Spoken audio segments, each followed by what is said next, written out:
Why don't we go ahead and begin? We have quorum. We'll call the meeting to order. This is February 1st business finance meeting. We have set the agenda for tonight's meeting to focus exclusively on planning for fiscal year 2022 budget. And we have, I believe, a presentation from Dan and others. So with no objection, we'll go right into that. Alrighty, thank you. Good evening, everyone. Happy snow. So I've got a presentation tonight that I'm going to walk the committee and the public through. Present to you the 22 draft budget as it exists today. And as we all know, that this is a work in progress. As I so often say, it's a long way to May, a long way to the May town meetings. That being said, tonight I'll walk you through the draft budget. Then secondly, we'll talk about the line item budget for FY22.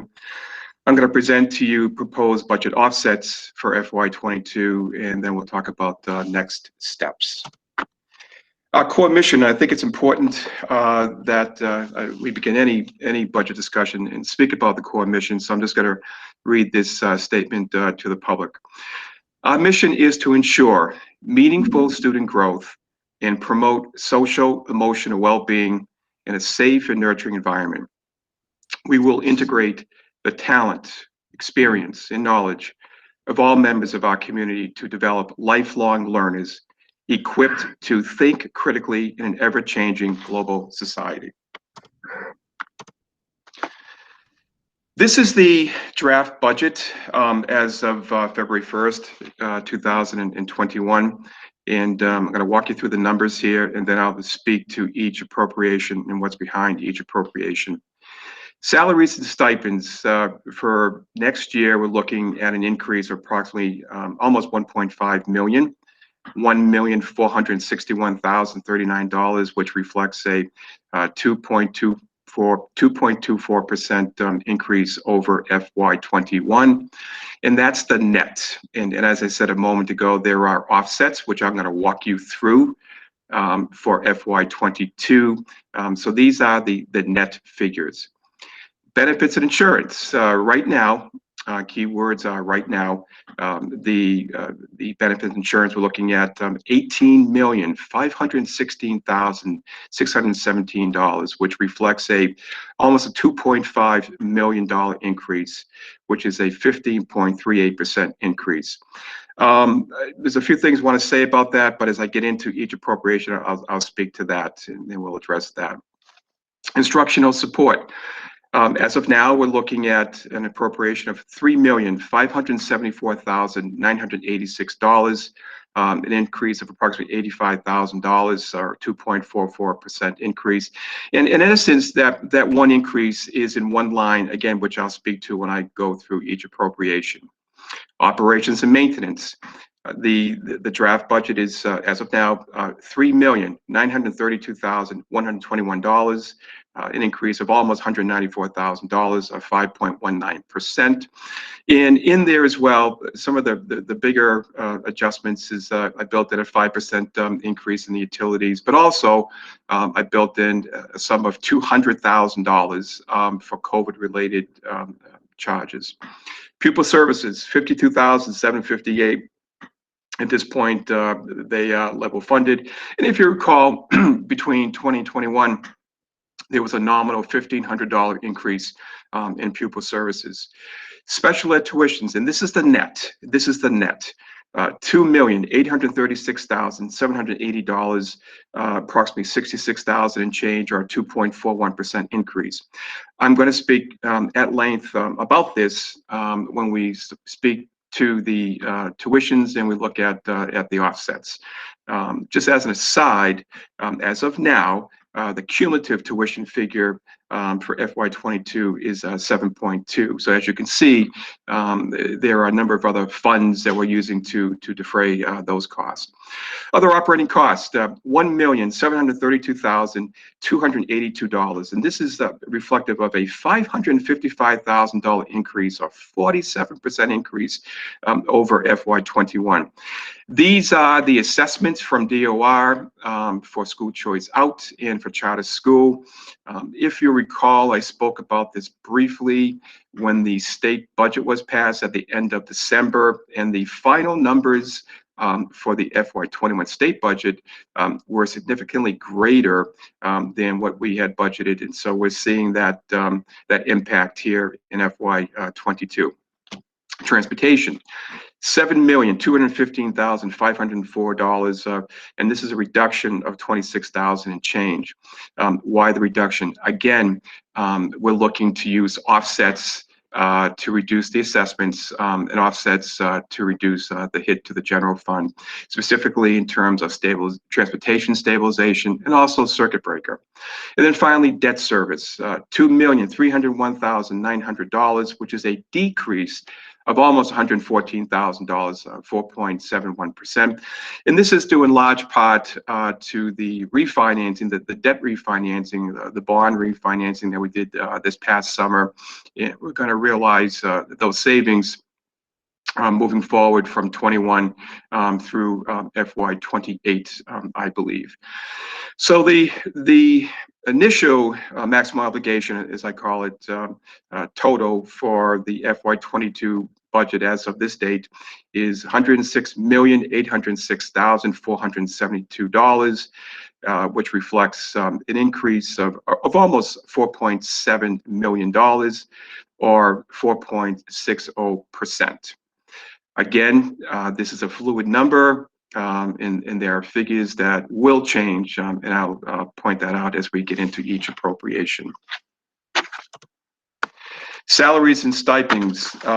This appropriation essentially reflects all contractual obligations, and we've also put aside here a goodly amount of money to relative to several contracts that will be negotiated for in FY22. Benefits and insurance. These two figures here on health insurance and Worcester County retirement are placeholders. Right now we're estimating, keyword is estimating, health insurance at a 14% increase. That's a placeholder. We did get some very preliminary figures about a month or so ago, but they were very preliminary, and they were prior to our broker drilling down, if you will, in working with other vendors. We do have a meeting with our provider next week, and we're hopeful that probably the next 2 to 3 weeks at the latest, we'll have a more definitive figure relative to health insurance. And I also want to add too that other insurances such as workers' comp, again, I don't have a definitive number from our broker. We spoke about 2 weeks ago. I did let him know, gave him a date as to what I was looking for, to build this into the budget. So I don't have any information yet. So the placeholder again that I used was 14%, and hopefully I'll be hearing from him probably in the next couple of weeks as well at the latest, in that I can reduce that figure. Worcester County retirement. Typically, we do receive at about this time of the year a letter for next year's payment that has not been received yet by the business office. So I used a 14% placeholder, and again, assuming that we receive a communication fairly soon from Worcester County retirement, that we can make an adjustment in that figure. Instructional support. Essentially, all lines in instructional support have been level funded as of now, with the exception of one line in technology, where I built in a cost of $80,535.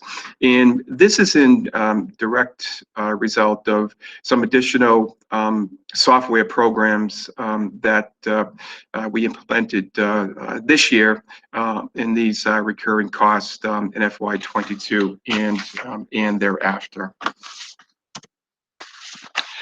Operations and maintenance, as I said a moment ago, I did build in here approximately $200,000 for COVID-related costs, such as PPE supplies, and I built in a 5% increase in electricity. We did reduce our oil, as I think I mentioned some time ago. We had a savings in oil, and otherwise, the majority of the lines are all level funded, at least as of now, for FY22. There still remains federal grants and what may be out there and what we can possibly use to support PPE purchases. Also, FEMA, and as finance knows, I've been talking about FEMA since September. We get some additional word last week that they're reopening many applications. Ours hasn't been closed. We're still waiting on our application that we filed back in September, but it's unclear what role FEMA may play in FY22 and in terms of reimbursements. Pupil services, as I said a moment ago, that is level funded. Special education tuitions. So the cumulative value is $7.2 million, and that reflects a 3% increase above this year's cumulative figure. But then when we back out offsets from circuit breaker and the 240 grant, we're looking at about $4.4 million in reductions that'll be charged off to those particular fund codes. Other operating costs, again, as I said a moment ago, these are the assessments of school choice out in charter schools, and again, these are the governor House 1 budget figures, subject to change with the House and the Senate, and then obviously the compromise committee when they do get the state budget later on in May or June. So again, hopefully that's a fluid number, and hopefully it'll be adjusted down for 22. But at this point, we're running with that. Transportation, as I said, there's a nominal reduction due in large part to offsets. I'm recommending that we transfer before the end of the fiscal year $200,000 into a transportation stabilization. As the committee knows, this past June, we transferred approximately $150,000 into transportation stabilization. And we've had some discussions, as you know, that perhaps that number should have been greater. Again, for the purpose of building the draft 22 budget, I made an assumption of $200,000, and certainly I welcome your thoughts and direction in terms of what should be allocated to that come the end of the year. And we're also looking to use $50,000 from circuit breaker. And again, FY22, the state will be looking to implement, knock on wood, hopefully, the SOA, Student Opportunity Act, whereby we will be reimbursed for transportation through circuit breaker. We wouldn't see that in 22, but we would use that money to help us in FY23. And again, a very conservative figure of $50,000 from circuit breaker. And the debt, as I said a moment ago, this is the end result of the refinancing of the bonds, of several bonds this past summer. State revenues. Chapter 70, as of now, we're looking at an increase of approximately $201,840, or just under 3/4%. Oops, sorry about that. The FY22 Chapter 70 figure, as of the Governor's House 1 budget, is $29,762,018. Charter school reimbursement, we are looking at a significant decrease there of approximately $117,000, or almost 55%. As of now, the governor's charter school reimbursement for FY22 is approximately $97,000 and change. Regional transportation, there's a significant decrease there of 32%, and almost $780,000, almost $790,000, $790,000. A decrease of $789,373. The figure as of the House One budget is $1,670,000, $602. And what I will also do, Mike, is now that we know the 22 figure and not knowing still yet the definitive figure for 21, I'm going to use this figure here of the 1.6 to recalculate the revenues for 21. Typically, these numbers tend to roll forward, so we'll make that adjustment later in 21 when we at our next meeting, and I'll walk you through that. School choice, again, it's level funded at $321,155. This is again is a fluid number. As we continue to work on the 22 budget, I would use $300,000 as we move forward. And again, speaking about offsets, I do want to point out that as of this writing, administration has made a concerted effort not to use any school choice from FY21 as an offset to FY22. We're looking, if we can, to build that fund in 22. On the local revenue side, minimum local contribution, and this is brand new this year. And this just recently came out last week with the governor's House One budget, and I, like many of my colleagues in regional districts, are still looking to sort this out. But what does this mean? The governor's budget allows districts to use a portion of our ESSER II grant funds to satisfy the increases in the local contribution requirements. Member towns may take a proportional share of 75% of the regional district's ESSER II grant award towards the increases in the local contribution.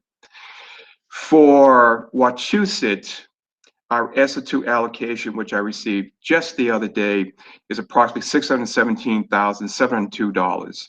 And again, this is new for FY22. What does this mean? It's a great question that I ask myself, is that I can no longer use the figures that DOR provides when calculating the MLC, and I'll need to look at this figure and allocate the funds proportionately. Because this just came out last Thursday, I've not had a chance yet to calculate these numbers and to determine what they mean for our member towns. I've been involved in just trying to get the expense budget done, but that is significant. This is significant on the revenue side. Relative to local revenues, we need to make a determination in 22 if we keep Medicaid at the current year level of $450,000. As you know, we made a significant reduction from 20 to 21 to reflect year-to-date payments. We are pretty close this year to hitting our benchmark, and I say pretty close because our provider, University of Massachusetts Medical School, has filed our FY20 cost report with Mass Health. They filed that about 2 weeks ago. I had a conversation with our rep at UMass Med last week, and just trying to get a sense as to where we might land with our cost report. And they advised me that it would probably be the middle of March, and certainly long after our budget is approved, or shortly after, I should say, shortly after. budget is approved for FY22. So, do we keep it at 450 or do we reduce it to say 350 or 300? So that's a to be determined. Miscellaneous. Again, we made a reduction from 20 to 21. As the committee knows, for a number of years, that figure was at almost $440,000, 439 exactly. And in the past several years, the district has not hit that benchmark. We made a reduction this year to 250,000, and actually we're well below that benchmark. And as I stated in the past, one of the drivers to that revenue are the chargebacks that we make to districts across the Commonwealth for students who are transported by our provider to the DEVRO program out in Rutland. Excess and deficiency. We had a very lengthy discussion last spring about this, and again, I just put it before the committee to be determined what value do we assign as a revenue for 22 that would offset the assessments to the towns. Again, our certified number this year is approximately 1.4 million. Historically, prior to my arrival, there was about 150,000 that was being used to offset the assessments. And again, that's a to be determined, but I put it out there. In terms of the line item budget, I have made a couple of changes in FY22, and I think it'll be, to use a term, more reader friendly. It'd be more informative. When you see it, number one, there is a column that lists FY20 actuals. I've created an offset column this year, and then with the offset column, I've got a notes, and it'll tell you, what the offsets are. And there's a net column as well. And again, you'll see all this when I put up on the screen in a few minutes. And as I said, also there's a notes column which may explain or does explain some of the variances between 21 and 22, and also what some of the offsets are. And again, you'll see all that when I put it up on the screen in a few minutes. Also for 22, we allocated $10,000 for OPEB. It's not in the 21 budget. We had it in the budget a couple of years ago, and then we pulled it out. And as you know, our exposure in OPEB is significant. I think the FY19 audit, we were at approximately 235 million. That was our exposure. So we've got a long way to go to fully funding that. That's for sure. I might be truly golfing down Cape Cod when that happens. All right. As of now, these are proposed budget offsets. In the salary budget, I'm looking to use $200,000 from the FY21 circuit breaker carry forward. And as you know, circuit breaker funds can be used for any special education expenditure, and now with the SOA for transportation. If there are changes to the SOA again, then obviously I would have to back out the 50K that I had allocated for transportation. So I took. In essence, there are two positions, two Sped coordinators that I'm looking to just reduce the hit to the general fund. On the expense side, again, an assumption that there'll be a normal year next year, and I use that term loosely, normal, but that will be in school lunch will be the way it was 2 years ago. And as you know, the district has historically used school lunch and other revolving accounts, such as the early childhood revolving account, to excuse me, to offset employee insurance. For FY22, and for the purpose of building the budget, I'm looking to use just school lunch as an offset. And again, that's a fluid figure, during the year, and we would make the adjustments accordingly, depending upon the revenues. But at this point, we're looking to use approximately $150,000 in school lunch to defray the cost for the active health insurance for active employees. And then transportation, again, we're looking to use $200,000. That's an arbitrary figure that I used. I certainly welcome guidance from the committee to offset the cost for the home to school. Sped transportation, again, $50,000 to offset our out of district, and again, the out of district is a fluid number, and certainly that's driven by the routes, and also any changes. Hopefully next year, the DESE will relax the standards relative to transportation, and we can transport the same number of students in the vans as we did a year ago prior to COVID. So that $50,000 that you see there, that may change. I may have to pull it out if there are any changes relative to the SOA and transportation. Alrighty, tuitions. And again, this is a fairly large number. This is approximately 4.4 million. I'm looking to use 1.4 million for Mass Public Schools tuitions. And again, looking to use the FY22 240 grant. This year, our allocation in the 240 grant was approximately 1.5 million. So I reduced it by 100,000. And again, this number may change. We won't know for a while for quite some time, what our grant amount is going to be, but looking at approximately 1.4 next year. And then on our tuition non-public private day, I'm looking at $3 million.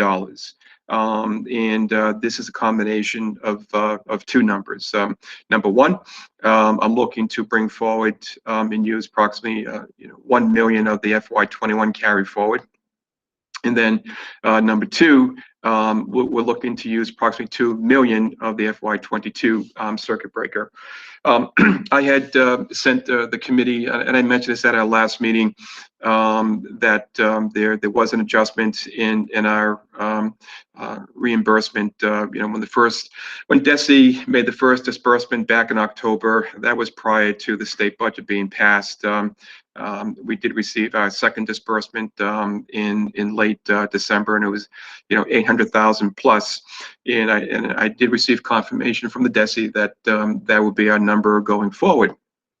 I had sent the committee an updated projection on expenditures vis-a-vis revenues, and we're looking at approximately 1.9 million as a fund balance between all three funds, primarily the circuit breaker. We know that that's not real. We know that there will be other activity for sure between now and the end of June. But certainly in speaking with Director Smith, that we're not going to see $900,000 between now and June. So that number will be reduced. I think it's safe to say that our carry forward that we could project between 1 million to 1.2, maybe even 1.3. I would stay with the 1.2 because I tend to be conservative in terms of that. So we're looking at again between circuit breaker 21 and estimated reimbursement of 2 million and 22. We're looking at $3 million there. And next steps. We have a budget retreat next Monday, the 8th, starting at 5:30. for about an hour and a half to discuss the FY22 budget. We have our budget hearing on March 1st, which are required to do to present the budget to the public and then have it voted. We have meetings with town officials the latter part of February this month and into March. And then the school committee will vote the 22 budget on March 15th, 2021.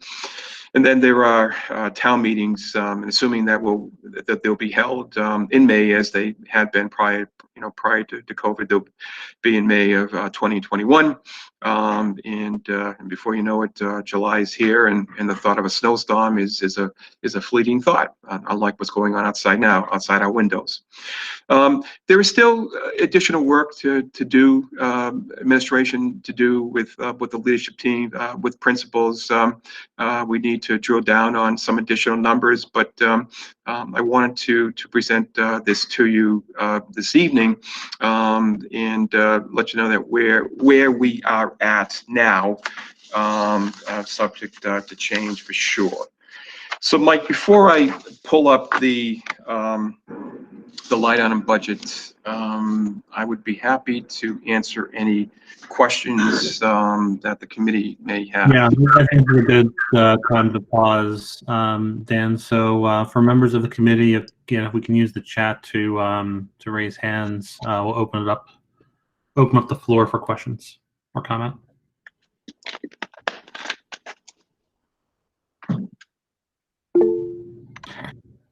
Go ahead, Ken. Thanks. I'll take a turn. I have probably too many questions for one turn, but we can always come back to me. Sure. Can you go back, Joe, to where you talked about the state charges for charter and school choice? There was a large increase there. So not the revenues, but the charge. You can go back and have to call him Dan and not Joe. Right here, Ken. I think it was pretty close to, yeah, the increase of 555, 472. Right. So I'm looking at the cherry sheet and I don't see that. So where is that coming from? So What was last year and what's this year? Because I actually have, this is on the charges side here. I have the cherry sheet in front of me, and I have 1732277. But I have 1715655 from last year. Right, that's the FY21. Yeah, but that's only $17,000 difference on the cherry sheet. The 550. I'm sorry, the 555 is the increase above the Wachusett approved number. I apologize. Thank you for that clarity. It's the increase above the Wachusett number for FY22. Our number for FY21 was approximately 1.1 million, and this reflects this 1.7 is an increase. You're right. It's 17,000 and change, but it is an increase of 555, 472 above our approved budgeted number. Thank you for that. Thank you for clarifying that. I apologize for that. All right. I guess I just I guess I apologize. I might just be missing this, but so on the cherry sheet, there is the fiscal year 21 cherry sheet estimates. And then there's the fiscal year 22 House 1 Governor State budget. And so those are both about the same. So where did we get an extra $555,000 this year that's not on last year's cherry sheet? Like, how did that? So we use for the 21 budget, the governor's House 1 budget that was released last January. And when the state budget was finally approved in late December, the cumulative, the net number was approximately 1.7 million, a little bit under 1.7 million, which was roughly a $555,000 increase above Wachusett's FY21 approved budget, which reflected the governor's House 1 budget of a year ago. Okay. Okay. So, all right. So I guess my second question is, to use your fluid numbers line you like to say, where are we projecting to wind up in money we might roll forward into E&D this year? I guess my question there is, you're talking about getting direction for how much E&D to use. We have 1.4 certified. If we use, like, to me at least, a thought is you use as much as you might be able to replace. So do we have any sense of what that might be? In terms of being certified for next year? Like, how much do you think we might be able to replace if we use some to offset this year? I think, Ken, it's probably too early to make that call, and I think because one of the drivers this year with available funds is transportation. We have a fairly large balance in the home to school line because obviously the buses only began to run on January 19th. And the question becomes, do we sit down with AA Transportation again in FY21 and have a discussion about making a readiness payment, or do we not have a discussion with them this year about making a readiness payment, and we just move on from that? So I think that really would be the driving force, because as I presented at our recent meeting, aside from salaries, and I did walk the group through estimated expenditures for the balance of the year, the other appropriations should be pretty much spent out, or pretty darn close to being spent out for 21. I'll do one more for now, Mike, and then I'll circle back around if that's okay. I don't want to hog the floor. So salaries, the salary line that you're showing us, I'm assuming you're putting aside some money for potential contractual increases, which we don't probably want to talk about.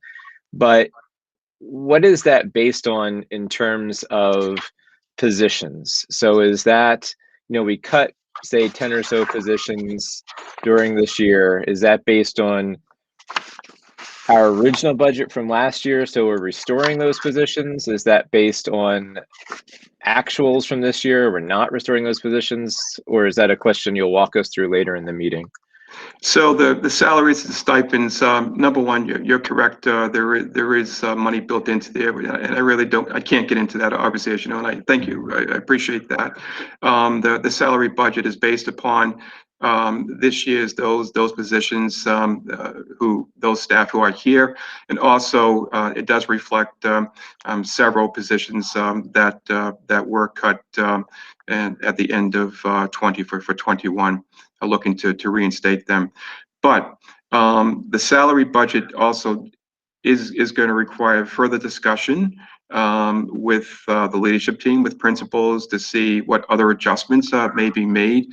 It's been brought to my attention the past couple of days of some other needs out there, and there might be some adjustments where staff may be looking to forego this position and that position in order to get another position. So that's still in process, but it's based upon the staff who are here, some staff who were let go, we're looking to bring them back in. It also reflects several staff who were recently hired. We also brought on just last week or this week, well, today's Monday.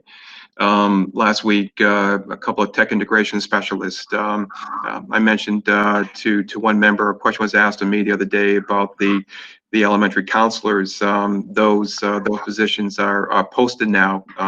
Director Carlson posted those positions late Friday afternoon. So they're built back into the budget for 22. So I hope, just for that, and to remember to the superintendent, that this budget retreat we're having, that we get really into the weeds in this, because I feel like we've lost control of the curriculum as a committee in terms of what's happening, in terms of, letting go teaching staff, bringing in counselors, tech integration specialists. Curriculum has changed at Mount View, at least in 2 areas.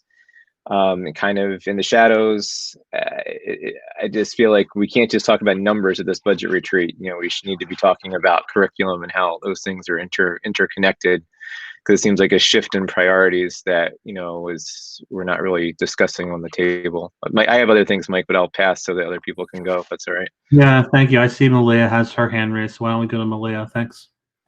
Sure. One of my questions is related to staffing, so I'm going to let that simmer for a few minutes, and some of it was just addressed, but not all. So, I had, I think, 2 general questions. I know one thing that I heard you say is that there's a spot, and I forget where now, but there's a spot where you're using school lunch as an offset. So I Yes. just wanted to touch base on that, because I recall at our last meeting, we had a very lengthy discussion about school lunch and how we don't have enough funds to pay the director, and funds are very fluid in that area. So I'm curious where that is coming from, or if you've moved things around, and you'll get to that later. I was surprised to see it as an offset when last meeting we were talking about how we were actually going to fund it. Sure. So that's, no, I understand. And again, I think when I was talking about school lunch, I'll jump down to the offsets. I had used $150,000 as a placeholder. And I think I had said then that there's an assumption that in FY22 that we'll be back to some state of normalcy, if you will, relative to the school year that will be in 5 days a week, Okay. and no cohorts, et cetera. Obviously, if that is not the case, then I will need to scale back on that figure of 150,000. What would that revised figure be? I don't know at this point in time, but certainly that would need to be taken into account. And just for the committee, so that they know, typically these adjustments between the general fund and school lunch, they would happen on a quarterly basis, and again, depending upon how the winds are blowing next fall, we may do that on a twice a year, if that.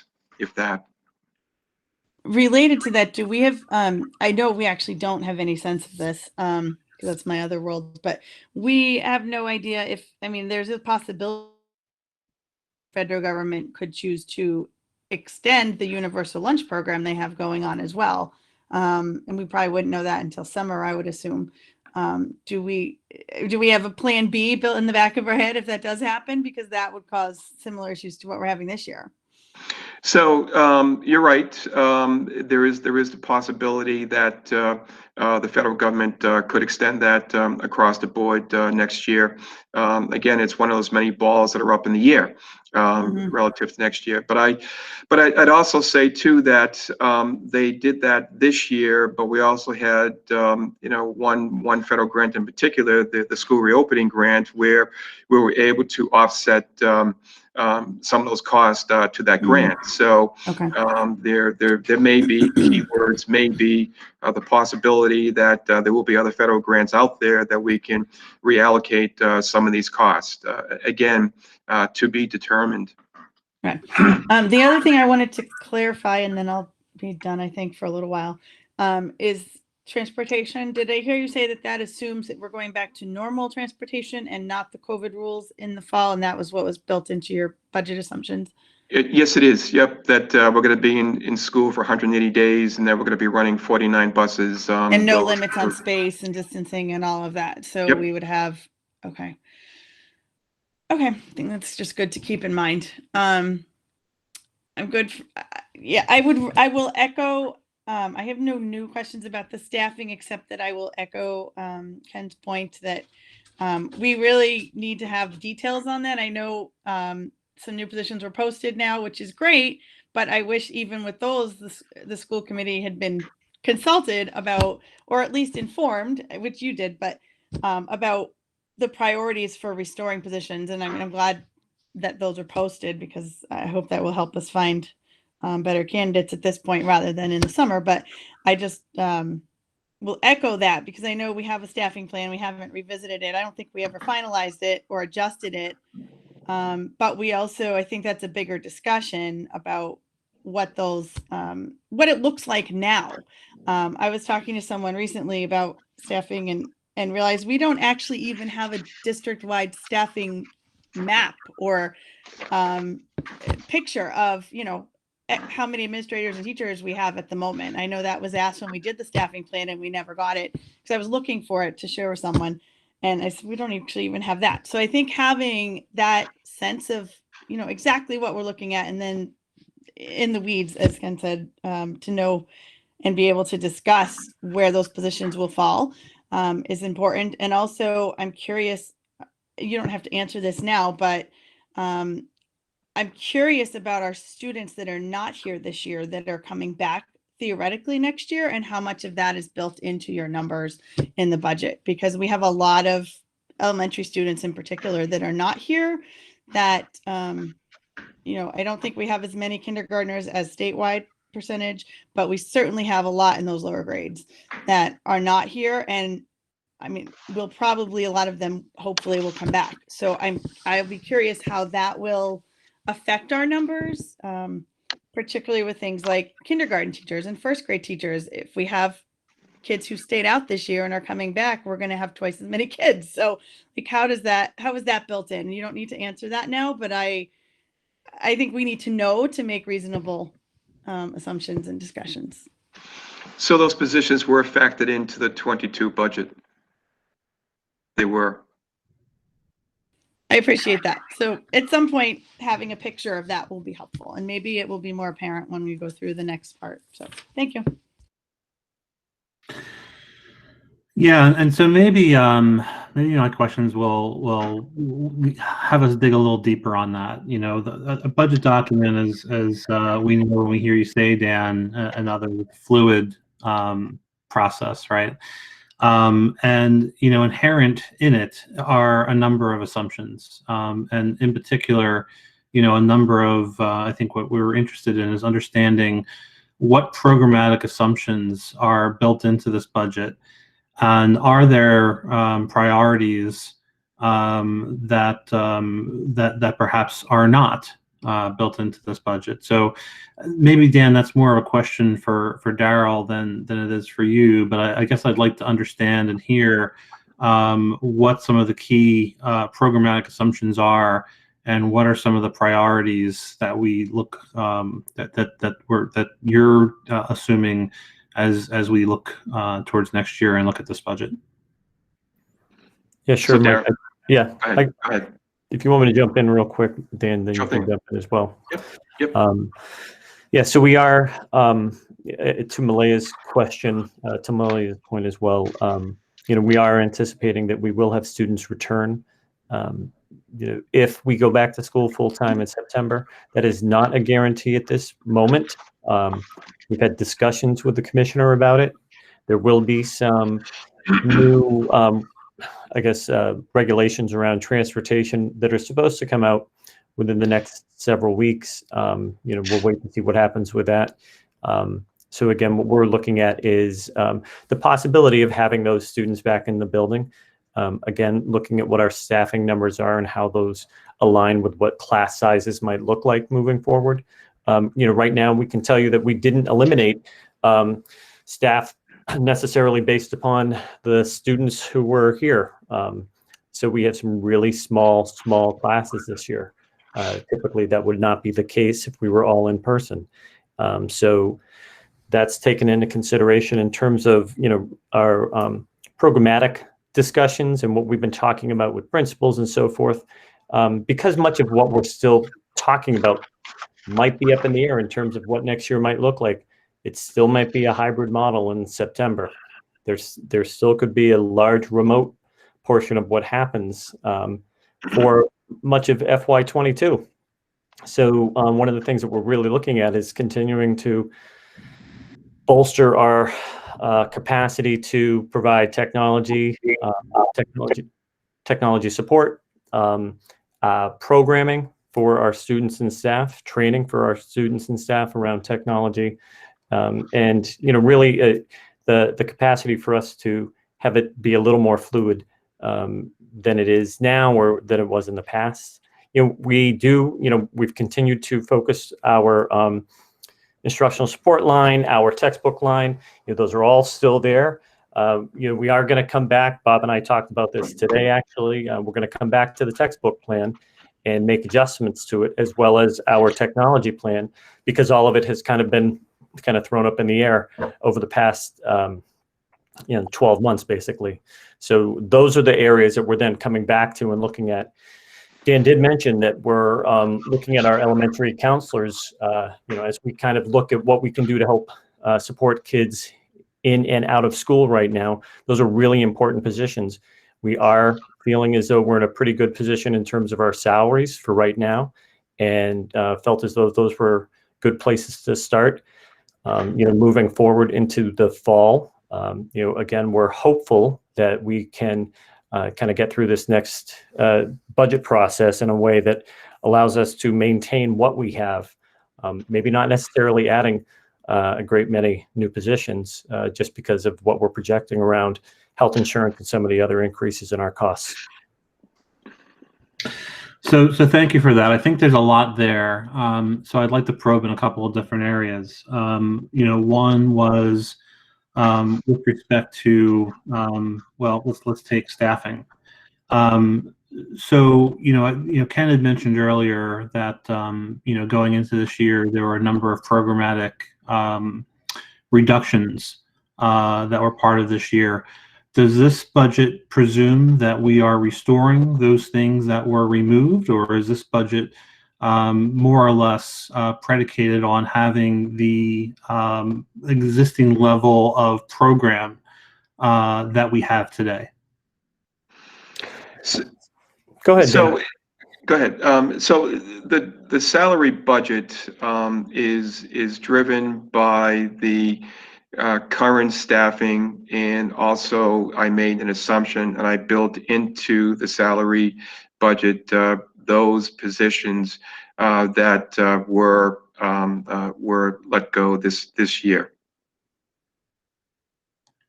I'm sorry. So you said you built in those positions. You built back into this budget those positions that were reduced.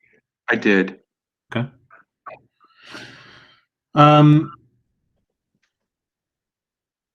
And is the intention that those programs are going to be restored, or that we're simply staffing at a level that's similar to the staffing level going into this year? Well, I built them in, and Darry can jump in, but I built them in on the assumption that we'll go forward come next fall. Yeah, and really looking at it around the staffing levels for right now, in terms of how that might play out and what staff. Again, we probably need some placeholders as we start having more discussions. And ultimately, I know one thing that we do talk about, and Ken mentioned, and Malaya mentions it often, is that they want to have the opportunity to be able to have some input into what goes into the budget. So again, what we're doing is, Dan has put in some placeholders so that we can talk about some of these other priorities moving forward. Okay. Let me ask another question, and then we'll go another round. I know that Ken and Malaya both have questions, some additional questions. I want to ask about the reopening model for next year, and what are the drivers that we are factoring in, the assumptions that we're making at this point, that would keep us from going back full time, for lack of a better way of putting it, for next year, versus a hybrid or something less than that? Well, so the drivers that we're using are the ones that are currently being used by the state. So it's we're still looking at spacing within the schools. We're looking at transportation and how that might play out as well. So those are the two main drivers. So are there any assumptions or any way that we should be, because, Dan, you've talked to us a little bit about transportation, again, as being probably one of the most fluid areas, right? In a very simplified way, we know that we've used about half of we've only been in school for half the time. I presume then we probably used about half of our transportation budget. Perhaps I'm oversimplifying, but bear with me for a moment. If, for example, it was necessary for us to double our fleet in order to bring students back or transport students back full time, what would be the scenarios that would keep us from being able to do that? I think a couple things, Mike. Number one, if we were to double our fleet, or add to our fleet, that's something that would probably have to happen sooner than later, in anticipation of having the buses available come next August. But one of the other issues that our current provider has shared with me, and I'm just saying, is that even if he was able to provide additional equipment this year, his problem is getting human capital, because they lost people and they just can't they can't get drivers, bus drivers or van drivers for that matter. And Dan, if I can just interject as well. So if we were to, double the number of buses, or, even add, another 25, the issue would really be, I think, AA taking on 25 more bus leases, because I believe that's how, Ron does it. And then, a year later, probably not having the need for that anymore. We would probably go back to, because my assumption is, if we're going to be doing this, it's only going to be for, either the fall and maybe into the winter, through next year, but it will not be into the spring of, the fall of 22, I believe. So I really feel as though we're probably going to be in a better place by that time. So Ron wouldn't invest in that type of busing. So it's personnel and it's the actual machinery. All right, why don't we go back to Ken and then Malia? Thanks. So one quick transportation question and a circuit breaker question. So from the regional transportation in the governor's budget, he reduced the overall amount of money going to transportation. So I see that's part of our reduction.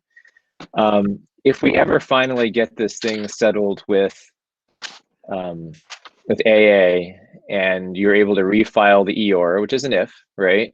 And they're reconsidering this, what fraction of the reduction is due to the governor lowering the overall regional transportation budget, which could go up in the next ones, who knows? And what fraction of our decrease, give or take, is due to the reduced amount that we reported from last year? And how could those two things affect that delta? So I can't speak to the first, Ken, but I can speak to the second, and I'm going to take a leap of faith here, and the figure for the FY22 cherry sheet is probably very much aligned with where we may end up in 21. And the figure for 21 was driven by what I had reported on my end of the year report. Again, as I think I had stated, once the issue with AA from last spring gets resolved, however it gets resolved, and let's just say that it's favorable. Just work with me for a second in terms of that. That end of the year report, I'll amend that the next day. I'll be calling Jay Sullivan first thing in the morning, making him aware. And though we have not received our first disbursement yet for regional transportation, I'm hopeful, dare I say, confident that there could be an adjustment in the second payment. Do I think that the cherry sheet number is going to move very far in the state budget process. Unlikely. It's unlikely, and again, I think that we will probably be in the same conundrum in 23 based upon what is paid out in 21 for reimbursement the following year. So it has kind of a ripple effect. Yeah, Carl put in the chat, I guess the what was driving my question was, he noted an 8% cut overall in regional transportation, but a 32% cut for Wachusett. So that was, thanks Carl for that. That was driving my question. The other big picture question I have is more of a downstream concern. So I want to understand, if we're using $1 million of circuit breaker from fiscal year 21 as an offset for next year, is that creating a structural deficit for 23 of another $1 million, or are we somehow anticipating that that's a rolling forward amount we'll be able to do each year in terms of going forward offsets? Because I just worry about structural deficits for going forward and not building too much of them in year after year. Sure. So FY21 is the first year, I think, in recent memory that you've brought forward circuit breaker into the fiscal year. And again, just given this year's level of activity, we're looking at a carry forward amount. But I think you need to be careful. You need to be very cautious. And again, circuit breaker is driven. Every year the DESI adjusts the threshold. 4 times foundation. So I think we're at about 46,000. This year. I know that again, depends upon the number of students that Christine has, and if there are any rather large tuitions that students may be aging out, that'll have an impact. I don't have those committed to memory. I don't, Christine, if you know of any big tuitions that might be aging out that would impact our claims. Are you aware of any big tuitions, Chris? No, not really, Dan. We have only had one student so far, a couple of students so far this year age out. They, we had budgeted according to them, sort of knowing ahead of time what they would cost us in the budget. And then if they've aged out already at this point, they probably didn't hit threshold, so we wouldn't have recouped them back. But from here to June, I don't have that off the top of my head. I know that when we did the projections for next year's budget, we took into account what we projected for tuition. Chris. Yeah, I'd have to go back and go ahead, Daryl. Yeah. So to Ken's question, it's really, we're looking at 3 years down the road. When we had looked at this last year over the summer, we had looked at the age out numbers, and we do have a large group aging out in 3 years, and that will affect the following year in terms of what we're going to get back for circuit breaker. So we will have to take that into consideration. It's pretty consistent over the next couple of years. There are ebbs and flows, but there's a large one down the road, and that will, we have to take that into consideration. Sure, absolutely. My recommendation, perhaps down the road, would be to consider creating a Sped stabilization account where, again, you don't have the limitations that you would with circuit breaker, where when you carry forward money from one year to the next, you have to expend that money within a year's time. Just something to consider. So Daryl, to my original question, are we building in, I know there's details and we won't know until things happen, but are we philosophically building in a structural deficit by using this $1 million, or are we not in our assumption? Yeah, philosophically, yes. We are. But again, we've used other funds in the past to offset this. So, one of the things we're trying to do is, tap into what we already have. If there's a little less, we'll just carry it over into the following year. I guess there always is the possibility that you could have just this giant decline in circuit breaker. I doubt it will happen because so many school districts are dependent upon this. But it's almost in the same way that we used to use excess and deficiency, where we would just drain it every year for 15 years straight, $1 million, and then. When we didn't have, when we had years where we didn't have a lot of money, well, that made it very difficult on the towns because we were, increasing everything by much larger rates.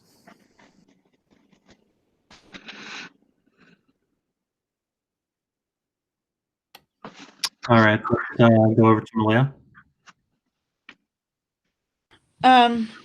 Sorry for my disappearance for a few minutes. I'm going to blame the wind on that. So I have a couple follow-up thoughts, and I'm sure I'll have more, but you mentioned there was discussion of I think Daryl mentioned this. So again, it may be something to answer later.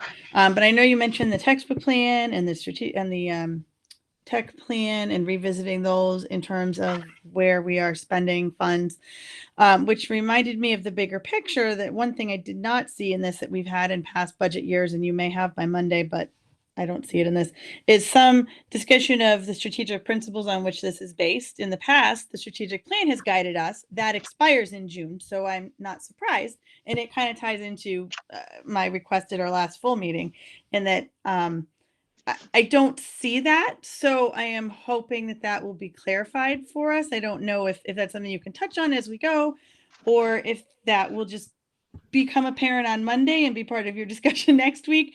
But I don't see that as the driving factor for everything in the budget, which it has been in the past. So I guess as we think about what is missing, I hope that is discussed, because again, we certainly will have input into our priorities, but as a school committee, but this doesn't even tell us for certain where your priorities are coming from, which we've had in the past. So I understand the situation. A lot's level funded, a lot's uncertain.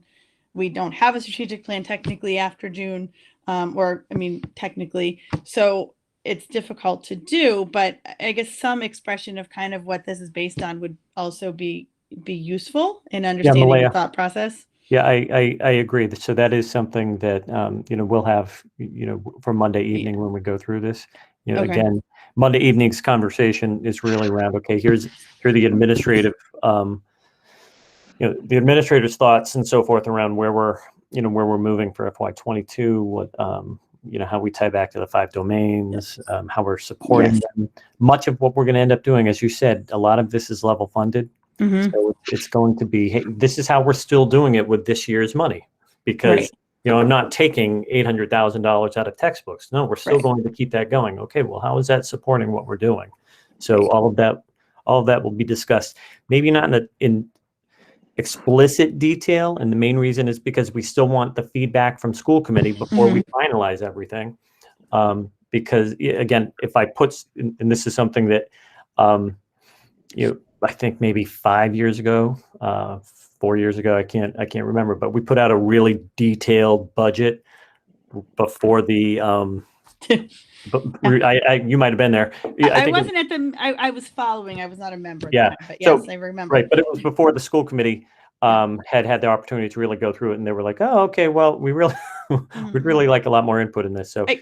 Well, it's a balancing act. I appreciate that input, and I don't want to speak for everyone, but I think that's one thing that, as I said, is missing from this that we usually have at this stage, just some sense of, if not, but what the driver is. And I think because our strategic plan is kind of in limbo, that makes it difficult to automatically tie it back to things in that and know which things you're using or not.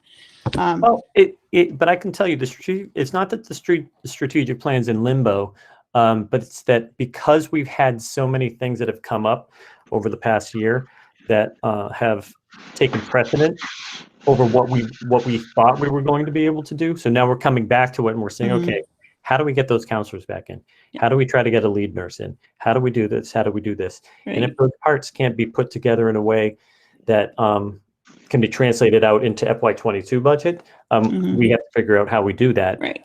And again, we may look at, okay, if we can't get it, because the likelihood of us pulling together, a strategic plan Right, over we're the not. summer I know. that's going to be really tough right now. I Right. think with everything that's still going on. So we might say, okay, we're just maybe see if we can extend it for a year, because many of the things that we were working on were put on hold, pause for good reason. Yeah, I don't expect us to have a strategic plan in a week. Don't misunderstand me. I was just expressing that even with what we have, if it goes forward, we don't currently know which pieces are left to be met technically. I mean, we can assume, but we don't know. Like some of the tech things we've met ahead of schedule, and we don't know where we stand on that and what new goals you might have that might be coming into play because of COVID or things we couldn't do last year. So I guess maybe it's just in my mind there wasn't a strategic direction presented in this, so I hope that's addressed in some point. I had two other questions, which are probably out of our control, but things to clarify. When I looked at the cherry sheet, and maybe I'm imagining this, it looked to me like we actually did not need hold harmless to come into play. Did I see that the numbers were not that far less than last year? It was very confusing to me. So chapter 70, we saw a nominal increase of just over 201,000, almost $202,000. Yeah, so it didn't go down, even though we have 400 something fewer students. Correct. Which was surprising, and I guess I'll have to look more carefully to figure out why that is. It was very confusing to me. I did not expect that. And then this next other question was about the ESRA money piece that you talked about, which it sounds like you're still trying to sort out.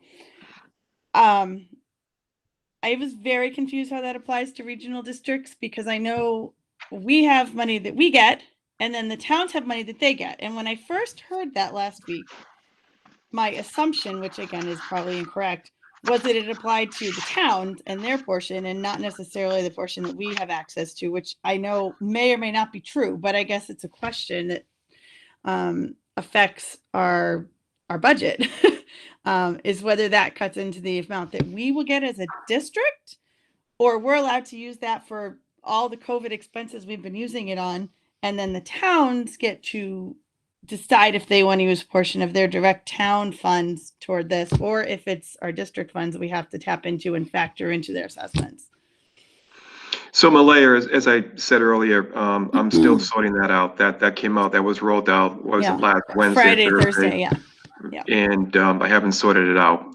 That's my project this week, and to see what the impact is. But I'll just say this, and the common theme from colleagues was it's complicated, or they made it complicated. So it's not an excuse, it's a statement.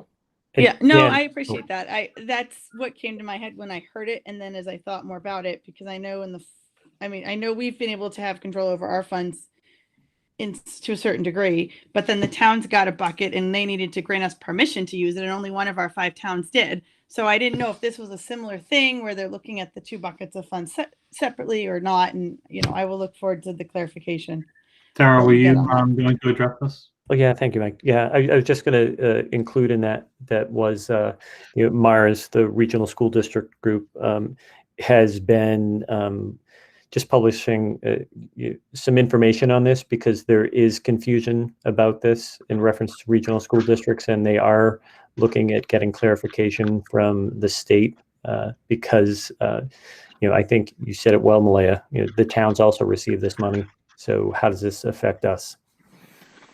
Right. Okay. So I won't assume anything until we have clarification, but that's where my mind goes, that in the first round, we could use our funds, and then they had to elect to share theirs with us. And the way that this is written, it could mean that we have to cut into our funds before we assess them, or it could mean, like the fall, that the 2 buckets are considered separate, which is, I guess there's pros and cons to each, but it needs to be sorted out before we vote. Yeah, it sounds like it's open-ended at this point. Yeah. And we need Thank you for that. receive some guidance from Dan and Daryl on that going forward. Yeah. I had 2 areas that I wanted to go into a little bit. The first was going back to the question of the impact of this year and going forward to next year. And Kenneth asked a question earlier about estimations for E&D. I guess I'll ask a slightly different question, maybe a slightly different way. So by and large, the towns, not by and large, the towns funded our budget. By and large, our state revenues were probably just moderately lower than perhaps we had expected. Students were not in school as we had planned when we built the budget for the first half of the year. And when we as a committee met 2 weeks ago, we were showing an excess of about $6.5 million on top of $1.5 million that we were projecting to roll forward in revolving funds. And I think about $2.5 million of that was encumbered in some way. It's reasonable to expect, given all the things that I just said, that there would be some sizable number of funds available in this year. And so I guess I'd like to understand better, Dan, because inherent in some of your points, questions around revolving and funding levels. I mean, we're only 2 weeks removed from the last conversation that we had. Is it reasonable to assume that we are going to have some sizable number of funds that we can move forward into next year, or are there expenses that have come forward or presented themselves in the last couple of weeks that we should be discussing? So, Mike, let's just go back a couple of weeks, and I don't have it here in front of me, but I'll speak from memory.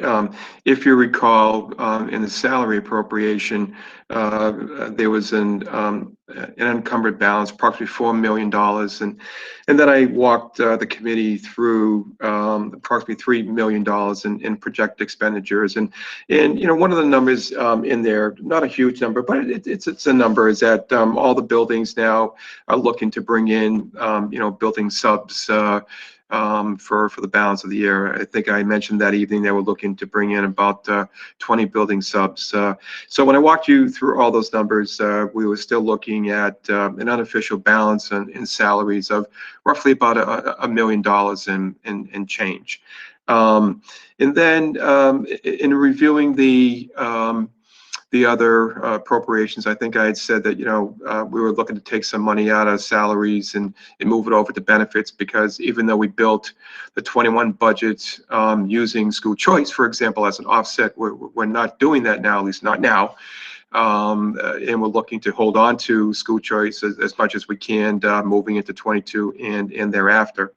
And then the other big driver, if I remember, was transportation, as I said earlier tonight. And again, I think the wild card there really is, once we get the fourth quarter issue behind us from FY20 with AA transportation, is do we go down that road with both AA and Vanpool? We can't lose sight of Vanpool, because they've actually been knocking on my door, not only for 20 but also 21, for some type of a readiness payment for the days that the vans don't run. So yes, I think when was all said and done, we were looking at an unofficial balance of $3 to $4 million, and we could certainly make adjustments, as we did at the end of last year, between the general fund and revolving funds, to perhaps reduce the balance in the general fund and bring forward a balance in revolving funds, such as again, circuit breaker. Right now, the game plan is to bring forward a sum of money out of circuit breaker between $1 to $1.2 million. And that is the target. Number two, the goal is to bring forward a minimum of $300,000 out of school choice. Again, looking at what was brought forward from last year, we brought forward, in essence, the full appropriation, $370,000. So, that 370 plus, again, if we take in 300 this year, but again, our numbers, school choice in students have been going down, as you all know. But let's just call 300,000. So maybe, I'm saying 300. I'm being incredibly conservative. Maybe it's 600,000 plus that we're able to bring forward to help us in 22.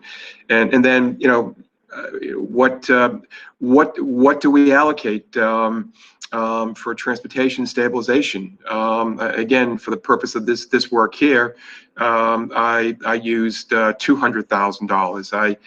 I recall conversations, late summer, perhaps, the number should have been greater. So, is that 200,000 or is that 400,000 that gets moved into a transportation stabilization? To be determined, but certainly I, welcome any guidance on that.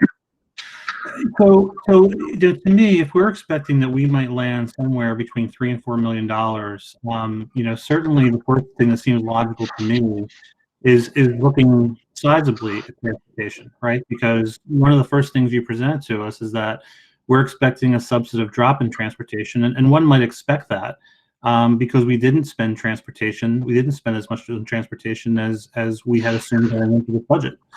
It's reasonable to assume that our revenue for transportation is going to be considerably lower next year, and that's going to make a hole that we need to cover.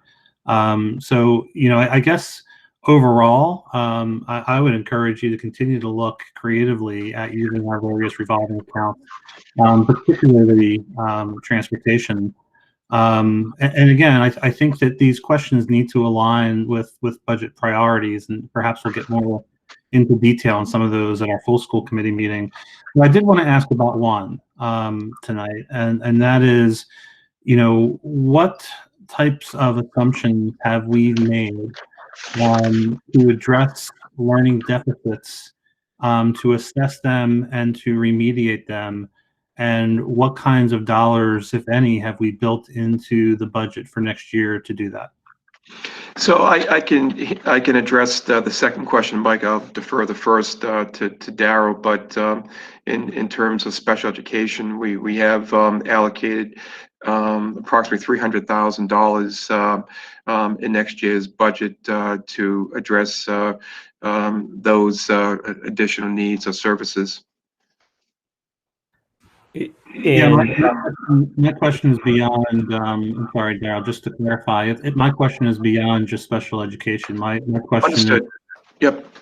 education in general, particularly those as well, special education, but those early literacy grades, K through second grade, for example, and perhaps even those grades that are trying to move into AP courses. But understanding that there's probably every grade level is going to have some impact.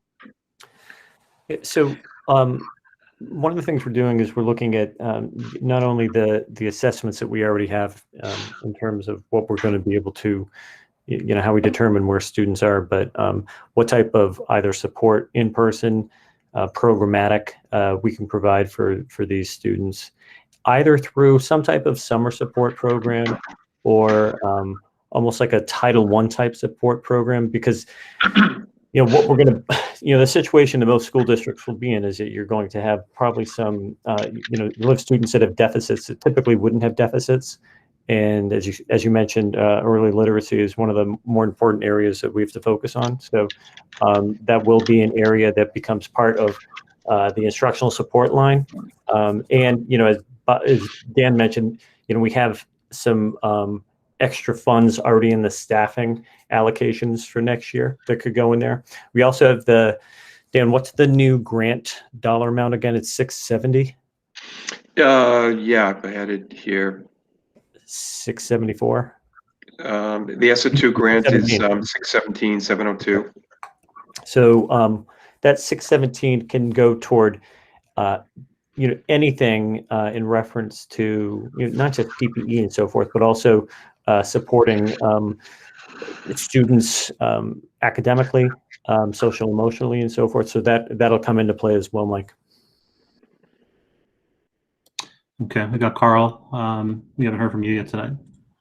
Yeah, Mike, I had some more questions for later on, but with this was something that had kind of popped into my head as we've been talking about kind of like actions and things from this year.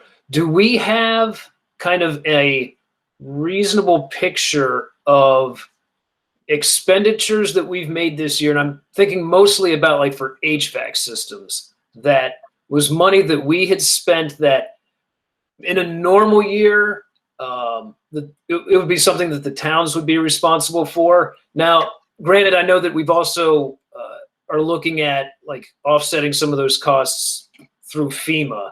And so I guess really like the big question is, do we have a rough idea on like, or have we captured kind of like HVAC and capital improvement expenses that we know aren't getting reimbursed like through FEMA or anything like that, that we can at least show that this is money that we spent on, like, again, as that normally would go through the town process, we spent it this year for expediency. So Kyle, we did set up this year that separate line where any cost relative to COVID, be they PPE or for that matter HVAC work, we allocated to that in the event that we could get reimbursed. As I said, we built in an additional $200,000 into operations and maintenance, and I'm just stating PPE. I mean, it could be to address ongoing HVAC work. I also do want to point out with FEMA and the new administration, I mentioned this very briefly, but they're expanding what are eligible costs for reimbursement. So there were a number of HVAC items that we didn't put through for reimbursement, and given the new guidelines, it's my intention to certainly put it through to see if we can recoup something for those charges. If you recall, early on in the year, that line we had spent well over $500,000 in that line in the undesignated appropriation. We did make adjustments between that line and a couple of the federal grants, in particular the SRG grant, and that it reduced that. But I think just the other day I looked at it, and in the undesignated, there was a shortfall of well over $220,000. Again, that we can't cover the cost through the federal grants, but maybe, just maybe, we can be reimbursed through FEMA.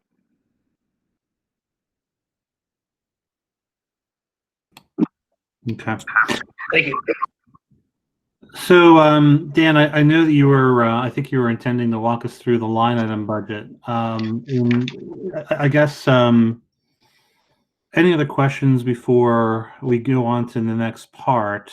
Dan, I guess you're probably less inclined to walk through item by item, but if there are particular areas that you were intending to highlight that you think is important for us to know, maybe you're taking a few minutes, maybe 10 minutes or so to do that.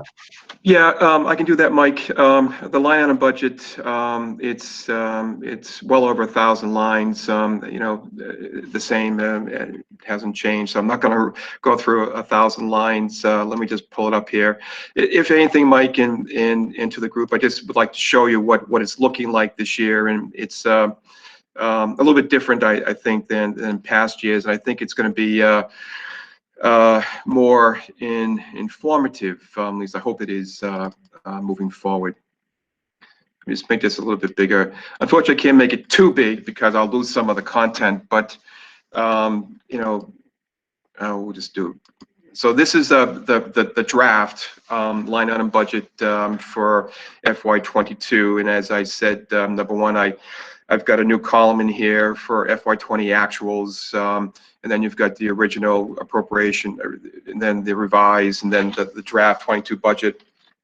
Just scrolling down here, for example, I talked about this in the offset. So here's a $200,000. These are for 2 Sped staff, and then to the right, I've got a note, under the notes column to use circuit breaker carry forward. Up here, again, very early on, there was a $25,000 payment, back in 20, there was nothing in 21 and nothing in 22. And it just, some may say, well, what's that all about? And I just put a note that was a one-time payment. And that's what that was about. I do put some reminders for me, who's in this line, and you'll see a couple of notes there. There is a pretty significant number, and respectfully, I can't get into it, but it's a payroll line, and that's where I've allocated money for various contractual obligations, et cetera. The one difference between this year and last year is that I did it by appropriation. So again, coming down, we got a ways to go here. Give me 30 more seconds.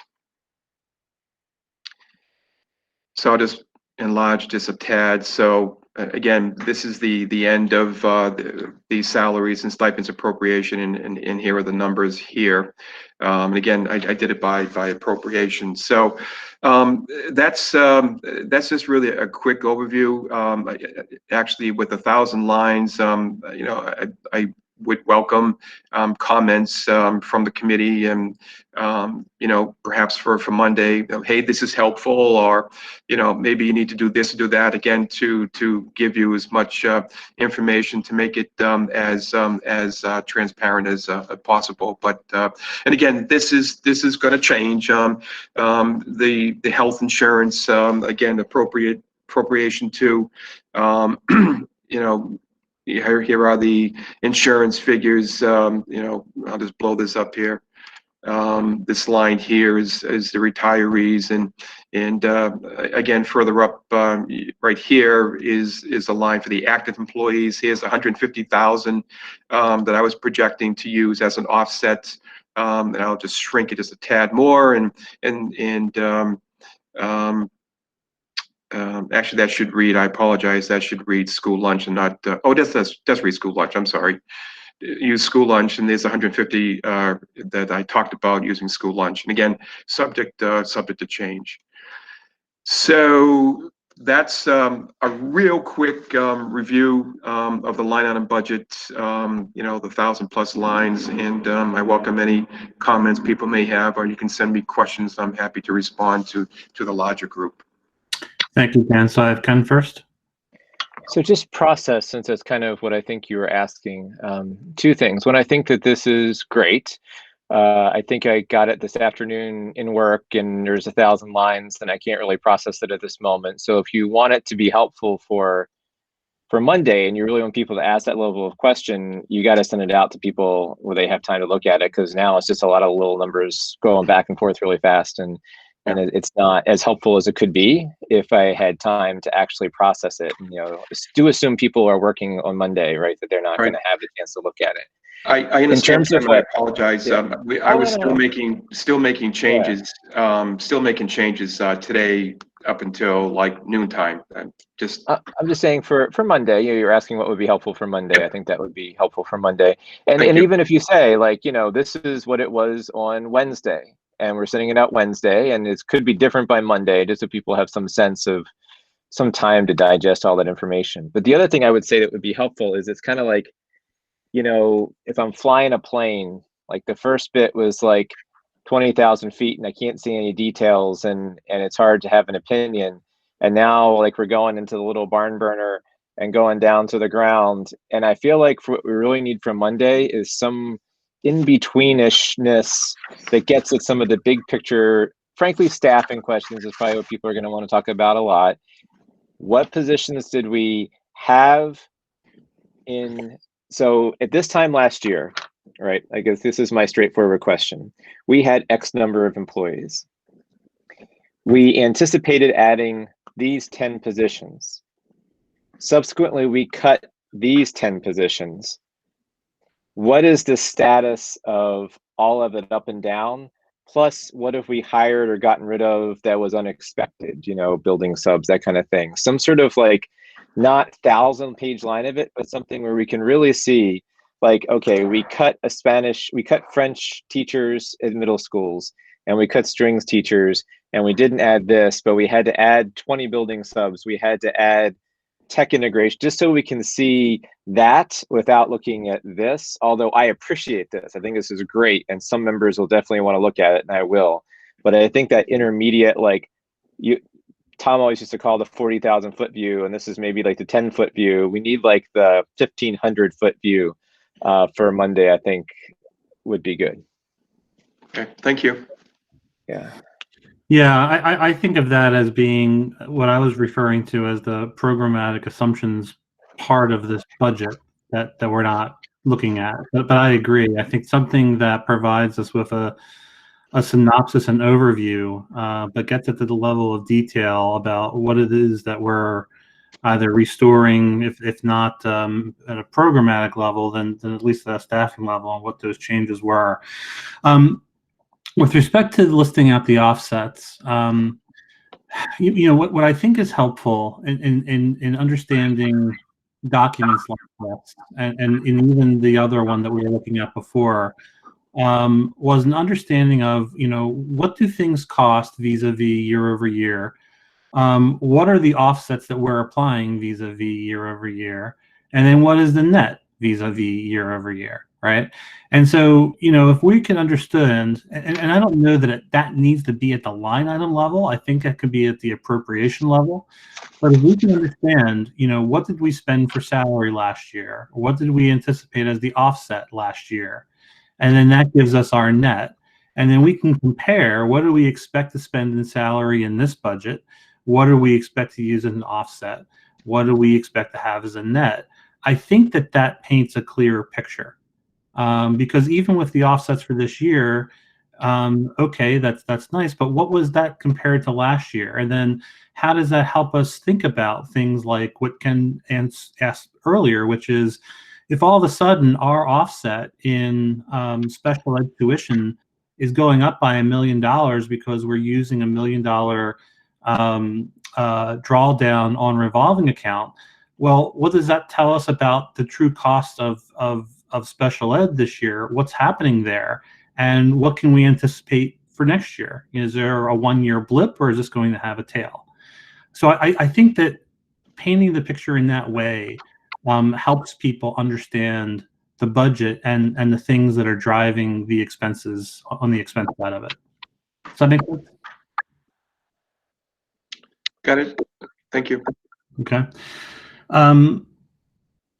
Anybody else have a question here? Yep, I had one or two. They're not real questions.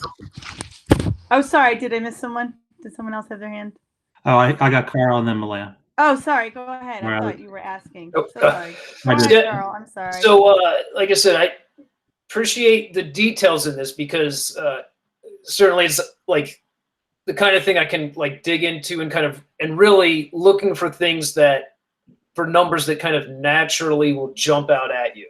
And so kind of one thing so like starting at the bottom line, like we look at last year's expenses of just over 102 million, and we look at the budget for this year, like the real budget, and it looks like it's about just under 112 million.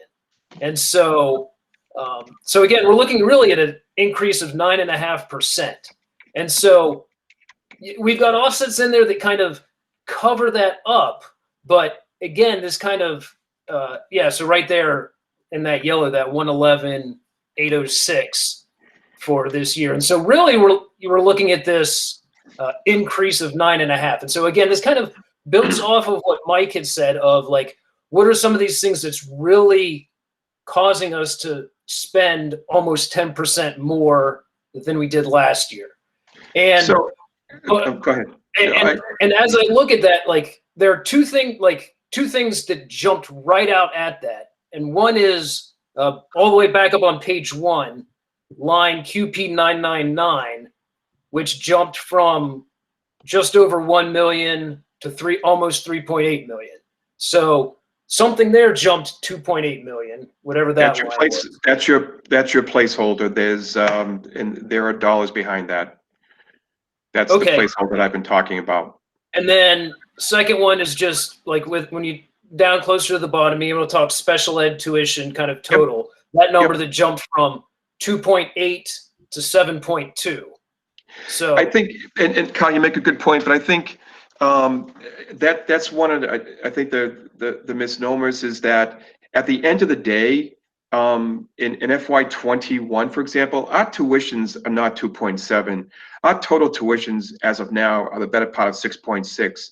And so what we try to do for 22 is to show you that the true cost, the full cost of tuitions, which is the 7.2 that you see here, and that's across the board. And then again, going back to the offsets, and then we're reducing that by 4.4. Primarily through circuit breaker or through 240 grand. So the hit to the operating budget is a 2.8. But don't be, for lack of a better term, misled. Probably not the right term. The true cost is a 7.2, not the 2.8. In the 4.4, again, do we take a leap of faith and keep it at 4.4, or do we reduce that number? So that's your true cost. And the same, I think, Kyle, too, is I'll go further up under the insurances, under health insurance. Again, we're only using one offset there, which is the $1.50 for school lunch. But you saw the figure there, or maybe you didn't. But that again, that gives you the true cost, what we know now. But even that. The cumulative number in the health insurance is likely to change. Hopefully, it'll be reduced, but we used a placeholder there. So, and I think just again, it gets to what Mike was talking about some of these recurring uses of offsets, and I think because to a degree, like when you have these columns side by side of fiscal 21, fiscal 22, it's a little bit of an apples to oranges comparison, because that fiscal 21. I believe that already has the offsets from 21 cooked into it. And so what was our real expenses for 21 minus the offsets? And then again, because if we can kind of get an understanding of that, then we can say like, oh, we've been continually using like about 4 million in offsets every year, or are we trending in one direction or the other? And so it helps to make a more, I guess, kind of straightforward comparison, because the 21 numbers, as you mentioned, there's some offsets that are kind of baked into that already, and then we're comparing it to a 21, but then we have more offsets in there, and so there's a little bit of an incomplete picture with that. And so I think like those are some of the questions that seem to flow from this level of detail. All right, thank you. Malia? Sorry. Okay. Okay, so I have two questions. They're really not specific numbers questions, because I only looked at this at a high level. I did look at it all, but it took a minute. I'm going to look more closely before Monday. But I guess logistically, a couple things. I was looking, and in that kind of mid-level that we were talking about, if in maybe an accompanying document or something, if there was a brief summary of, for example, how many people we have in all the staffing lines, how many teachers, how many paras, how many administrators, how many principals, just at a high level. So there's a snapshot of how many of each kind there's a lot of lines in this, and probably about 2/3 of it are positions. So something like that would be, I think, a useful reference point just to see this year versus, FY22 at a really high level, what the numbers actually are, so we don't have to read every line to get a sense of kind of where our funds are falling. And another thing around that point, which might come into play when we get to the budget book and presenting it to the public, but I also know we have a lot of new members on the school committee this year, so it may be helpful, is that I've seen some districts present their line item budget with sort of descriptors of the different kinds of appropriations or accounts, and just like a one sentence or a couple words about what the purpose of each one is. And I've read that, and I think that might be something useful in terms of communicating with the public, which I know is a couple steps from where we are now. But I also thought it may be useful because we do have a lot of people on the school committee that were not here last year or the year before when we've done this. And it might be helpful just to, again, give more information about kind of the snapshot of what each thing is for at a high level. So those are a couple thoughts in terms of communicating and, helping people understand. Thanks, Malia. I guess the one other comment is, as I think about, our budget should tell a story, right? That there should be a narrative behind it. And I think that, Ken gave some suggestions on telling the story around staffing and how did we, where did we start and how did we get to where we are? I think inherent in that story are going to be just some process questions that we should be prepared and the administration should be prepared to speak to. And that is that as we come to these different points in the road, like we're making programmatic reductions, what's the process for deciding what those programmatic reductions are? And then on the other side of that, as for example, it was determined that we can restore some positions. What's the process for determining that, for example, we were going to post 3 counselor positions? And I think just talking through and understanding the role of school committee, the role of administration, and what that process looks like is inherently important into this overall process. And I expect we could just make sure that we're all on the same page as we have that discussion. Got it. Thank you. Okay. Any other questions on fiscal 22 budget? Seeing none, we'll move on with the agenda. We have one other item here, which is approval of minutes for January 19, 2021. Entertain a motion to accept minutes. So moved. Second. If there's no objection, I would take approval of the minutes by unanimous consent. Seeing no objection, we'll take those as accepted. I'll entertain a motion to adjourn. So moved. Second. If there's no objection, we'll take that by unanimous consent. Hearing no objection, we'll adjourn the meeting. Thank you, everyone, and we'll see you at the full school committee meeting on Monday. Have a great night. Thank you, everybody. Take care.